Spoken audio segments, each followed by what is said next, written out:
अगर हमें electronic data मिल जाए, हम साबित कर देंगे कि हिंदुस्तान का प्रधानमंत्री चोरी करके प्रधानमंत्री बना है। ये जो आप अपने स्क्रीन पर अभी भाषण सुन रहे थे, ये बेंगलुरु की एक रैली की थी। लोकसभा में नेता विपक्ष और कांग्रेस नेता राहुल गांधी ने एक बार फिर से चुनाव आयोग पर हमला बोला है। आज यानी शुक्रवार को राहुल गांधी ने बेंगलुरु में वोट अधिकार रैली को संबोधित किया। राहुल गांधी ने बेंगलुरु सेंट्रल लोकसभा सीट का उदाहरण देते हुए आरोप लगाया कि बीजेपी ने चुनाव आयोग के साथ मिलकर कर्नाटक से लोकसभा सीट चुराई है। राहुल गांधी ने महाराष्ट्र का जिक्र करते हुए कहा कि हमारे वोट कम नहीं हुए, लेकिन हम फिर भी विधानसभा में हार गए। उन्होंने आरोप लगाया कि जहां भी वोट थे वे सभी बीजेपी को मिले। गौरतलब हो कि राहुल गांधी ने एक दिन पहले दिल्ली में प्रेस कॉन्फ्रेंस की और उसमें वोट चोरी का आरोप लगाया था। राहुल गांधी ने कहा 5 तरीके से वोटों की चोरी की गई।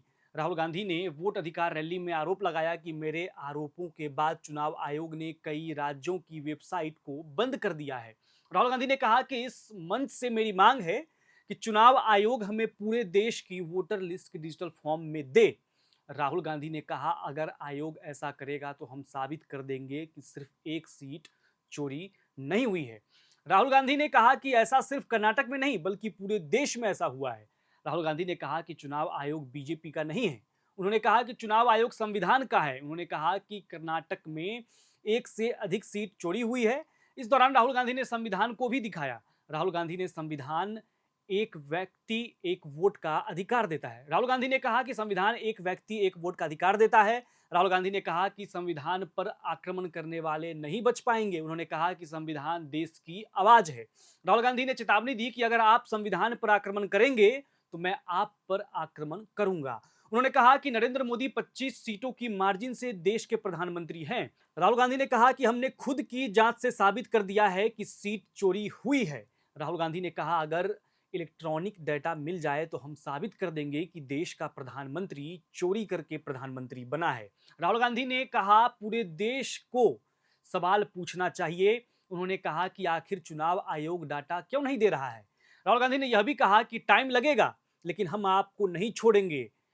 कर्नाटक में हमने जो डाटा निकाला है उससे निकालने में 6 महीने लग गए। राहुल गांधी के बयान के बाद इसे लेकर सियासी घमासान भी तेज हो गया है। अब बीजेपी ने राहुल गांधी पर अटैक किया है। दिग्गज बीजेपी नेता भूपेंद्र यादव ने कांग्रेस के एटम बम वाले कमेंट पर सवाल उठाए। उन्होंने कहा कि राहुल गांधी की भाषा अहंकार से भरी हुई थी। उन्होंने चुनाव आयोग के कर्मचारियों को धमकी देने की कोशिश की। भूपेंद्र यादव ने कहा कि संवैधानिक संस्थाओं को धमकाना गलत है। राहुल गांधी तैयारी करके झूठ बोलते हैं। उन्होंने दावा किया कि कांग्रेस या उनके सहयोगी दलों ने उन्हीं सीटों पर जीत दर्ज की जहां वोटर्स की संख्या में इजाफा देखने को मिला। भूपेंद्र यादव ने कई सीटों का जिक्र करते हुए कहा कि जहां वोट बढ़े वहां ही कांग्रेस ने जीत दर्ज की। बीजेपी नेता ने कहा कि इस देश में सेना के गौरव पर कोई अटैक करते हैं तो राहुल गांधी ही करते हैं। सर्वोच्च न्यायालय की टिप्पणी सबके सामने है। वहीं सुप्रीम कोर्ट की टिप्पणी पर कांग्रेस नेता उल्टा सीधा बोलते हैं।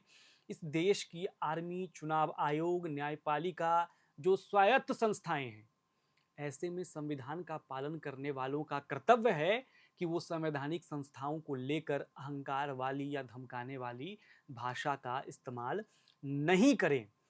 आपको बता दें कि ये जो तमाम बातें मैं भूपेंद्र यादव जी के बयानों को बता रहा था, ये दिल्ली के एक प्रेस कॉन्फ्रेंस में उन्होंने राहुल गांधी पर अटैक करते हुए दिया है। अब दर्शकों आपसे ये कहना है कि राहुल गांधी ने जो चुनाव आयोग पर आरोप लगाए हैं और अब इस पर बीजेपी का जो पलटवार हुआ है, इस पर आप क्या सोचते हैं? कमेंट बॉक्स में अपनी राय जरूर लिख के बताइए और चैनल को सब्सक्राइब जरूर कीजिएगा।